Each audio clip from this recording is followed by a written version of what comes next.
প্রিয় মানুষটার স্পেশাল দিনে যদি তাকে একটু স্পেশালি ফিল না করাই তাহলে কি হয়? তাছাড়া প্রতি বছরই হাসানের জন্মদিনে আমি একটু কিছু হলেও করার চেষ্টা করি। তো এবছরও ওর জন্য একটা কেক নিয়ে এসেছিলাম। সাথে হাসান যেহেতু পুডিং খেতে অনেক বেশি পছন্দ করে, তো নিজে হাতে একটা পুডিং বানিয়েছিলাম। সাথে দুষ্টামি করার জন্য একটা ছোট কেকও নিয়ে এসেছিলাম। তো এই সবকিছু মিলিয়ে থাকছে আজকের ভিডিও। হ্যালো ভিউয়ার্স, আসসালামু আলাইকুম। Welcome to my another special vlog. আর কেন আজকের ভ্লগটা স্পেশাল সেটা তো অলরেডি তোমরা বুঝেই গিয়েছো, কারণ আজকের ভিডিওটা ছিল 20শে জুলাই, হাসানের জন্মদিনের ভ্লগ। যদিও আমার তোমাদের সাথে শেয়ার করতে একটু 5-6 দিন লেট হয়ে গিয়েছে, এটা কোনো ব্যাপারই না।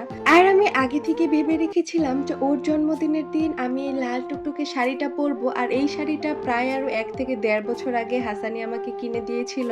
যদিও এর মাঝে আর খুব একটা আমার এই শাড়িটা পরা হয় নাই, একবার পরেছিলাম অনেক দিন আগে। তাই ভাবলাম আজকে আমি এই লাল টুকটুকে শাড়িটা পরেই হাসানের জন্য পুডিং বানাবো। হাসান পুডিং খেতে অনেক বেশি পছন্দ করে, তাই ভাবলাম ওর জন্মদিনের দিন ওর পছন্দের পুডিংটা আমি নিজে হাতে বানিয়ে দেই। যদিও আমি তেমন কিছুই ওই দিন করতে পারি নাই, আসলে তেমন কোনো প্ল্যানই ছিল না। আর ওই দিন হাসানও বাসায় ছিল, যে ওকে আমি আলাদাভাবে কোনো একটা কিছু সারপ্রাইজ দিব তারও কোনো অপশন ছিল না, কারণ ও সারাদিন বাসায় ছিল। তাই আমি ভাবলাম একদম অল্পের মধ্যে হাসানের পছন্দ মতো কি করা যায়, সেজন্য আমি এখানে পুডিং বানানো শুরু করে দেই। আর পুডিং এর প্রথমে আমি ক্যারামেল বানিয়ে নিচ্ছিলাম, কারণ পুডিং এর ক্যারামেলটাই কিন্তু মেন। ক্যারামেলটা যদি ভালো না হয় তাহলে পুডিং এর কালারটাও ভালো আসবে না, আর পুডিংটা খেতেও খুব একটা ভালো লাগবে না। আরেকটা কথা তোমাদের সাথে শেয়ার করি, এইসব বার্থডে, অ্যানিভার্সারি, এইসব দিনগুলো নিয়ে না হাসানের খুব একটা ইন্টারেস্ট নেই। এগুলো নিয়ে আর কি আমারই যতটা মাথা ব্যথা। মানে এই দিনগুলো আসার কিছুদিন আগে থেকে আমি ভাবতে থাকি যে আর কয়দিন বাকি আছে। আর প্রতি বছরই আমি চেষ্টা করি ওর জন্য একটু কিছু হলেও করার। যেমন আগের বছর 2024 সালের জুলাই মাস যে কিরকম গিয়েছে সেটা তো আমরা সবাই জানি। মানে একদম পুরা কারফিউ জারি করা হয়েছিল। ওই সময় হাসানের বার্থডে ছিল, তারপরও আমি বাজার থেকে গিয়ে ওর জন্য শুধুমাত্র একটা কেক এনে দিয়েছিলাম। আর এইবারও হাসান বাসায় ছিল, যে আমি আলাদাভাবে ওকে একটু সারপ্রাইজ করব, তারও কোনো উপায় ছিল না। আর এর মধ্যে এবছরও কিন্তু আন্দোলন চলতেছে অলরেডি। যাই হোক, তারপর আমি ভাবলাম একদম সিম্পলের মধ্যে কি করা যায়। আর আমি ভাবলাম যে ওর কিনে দেওয়া লাল টুকটুকে শাড়িটা পরবো আর ওর পছন্দের পুডিং বানাবো। তাই আমি এখানে প্রথমেই 3টা ডিম ভালোভাবে ফেটিয়ে নিলাম, তারপর এখানে পরিমাণ মতো চিনি দিয়ে দিলাম। বাবা, আমি বার্থডে ব্লগের মধ্যে তোমাদের সাথে একদম পুডিং এর রেসিপি শেয়ার করে ফেলতেছি। আর এখানে আমার বাসায় ভ্যানিলা এসেন্স ছিল না, যার জন্য আমি একটু লেবুর রস দিয়ে দিলাম ডিমের গন্ধটা কাটানোর জন্য।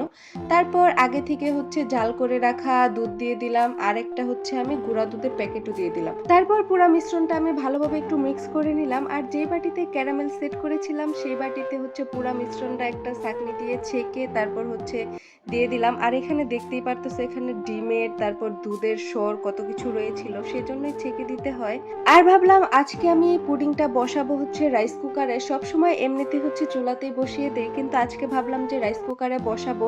আর এটা বসানোর আগে আমি সুন্দর করে একটু ট্যাপ ট্যাপ করে নিলাম, যেন ভিতরে কোনো বাবল থাকলে সেটা বের হয়ে যায়। তো এখানে সুন্দর করে আমি বাটিটা বসিয়ে সমান করে তারপর উপরে ঢাকনা দিয়ে দিলাম। আর এখন প্রায় 20 মিনিটের মতো অপেক্ষা করতে হবে। তো এর মাঝে আমি তোমাদেরকে শেয়ার করি কি, দুপুরে যখন আমরা কেক কিনতে গিয়েছিলাম, আসলে আজকের মতো কেক কিনতে গিয়ে এত কখনো আমাদের ঘুরতে হয় নাই। মানে এমন কোনো দোকান নেই যে আজকে আমরা কেক কিনতে গিয়ে ঘুরি নাই। কত দোকানে দেখা গেছে যে কেক শেষ হয়ে গেছে, অর্ডার দিতে হবে, আর অর্ডার দিলে বলতেছে রাতে দিবে বা পরের দিন দিবে।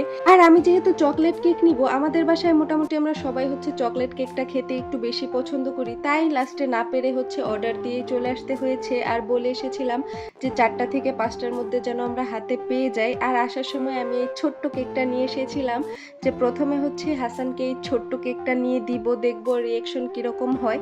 যদিও আমি শুরুতেই বলেছি যে ওর এগুলো নিয়ে খুব একটা তেমন মাথা ব্যথা নেই। তো এখানে আমি প্রথম ওকে ছোট্ট কেকটা নিয়ে দিলাম। ও তো হাসতে হাসতে শেষ, আমাকে বলতেছিল তুমি এই ছোট কেকটা কোথা থেকে নিয়ে আসছো।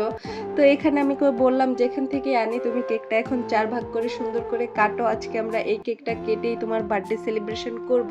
তো তারপর এই কেকটা কাটার পরেই আমি সাথে সাথে চলে যাই মেন কেকটা আনার জন্য। আর এই কেকটাও আমার মন মতো হয় নাই, আমি এটার উপরে যেভাবে লিখতে বলছিলাম সেভাবে হয় নাই, যার জন্য আমি উপরের লেখাগুলো উঠিয়েই ফেলছি। তো এখানে এই কেকটা এনে দেওয়ার পর পুরাই অবাক হয়ে গিয়েছিল, বলতেছিল যে তাহলে কি তুমি আমাকে ধোকা দিলা প্রথম ওই কেকটা দিয়ে। মাশাআল্লাহ, আমার ইনকামের টাকা দিয়ে। আচ্ছা তাহলে এটাকে টস দিলা। আসলে একটা মানুষের এইসব বিষয়ে যতই ইন্টারেস্ট কম থাকুক না কেন, তার স্পেশাল দিনটার কথা মনে রেখে কেউ যদি হচ্ছে তাকে খুশি করার জন্য একটু কিছু করে, এতেও কিন্তু সে অনেক বেশি খুশি হয়ে যায়। সেটা তোমরা হাসানের ফেসের এই হাসিটা দেখে বুঝতে পারতেছো। ও কিন্তু অনেক বেশি খুশি হয়েছিল। যাই হোক, এখানে আমরা হচ্ছে বসে কেক কাটাকাটি করলাম। কেক কাটা শেষ করে আমি হচ্ছে একটু পুডিংটা দেখতে গিয়েছিলাম যে হয়ে গেছে কিনা। দেখলাম আরো একটু রাখতে হবে। আর রুমে এসে দেখি তার নিজের বার্থডে কেক সে নিজেই হচ্ছে টুকটুক করে খাচ্ছে। আসলে কেকটা অনেক মজার ছিল। আর এদিকে পুডিংটাও হয়ে গিয়েছিল। আমি কিছুক্ষণের জন্য ফ্রিজে রেখে দিয়েছিলাম। তারপর এখন আমি পুডিংটাকে আনমোল্ড করব। তো এখানে আমি সাইডে সুন্দর করে একটা নাইফ দিয়ে ছাড়িয়ে তারপরে আমি পুডিংটা সুন্দর করে একটা প্লেটে উল্টে নিলাম। আর এখন হচ্ছে আমি পুডিংটাকে কেটে সবাইকে টেস্ট করাবো যে কেমন হয়েছে। ফার্স্টে আমি হচ্ছে পাখিকে দিয়েছিলাম কেমন হয়েছে বলার জন্য। আসলে পুডিং খেতে সবাই পছন্দ করে, শুধু আমি ছাড়া, কারণ আমার মিষ্টি খেতেই খুব একটা ভালো লাগে না। যাই হোক, আজকের বার্থডে ব্লগটা এখানে শেষ করতেছি। ভিডিওটা ভালো লাগলে অবশ্যই লাইক, কমেন্ট, শেয়ার আর অবশ্যই সবাই পেজটাকে ফলো করে দিবা। আজকের ভিডিওটা এখানেই শেষ করছি। আল্লাহ হাফেজ।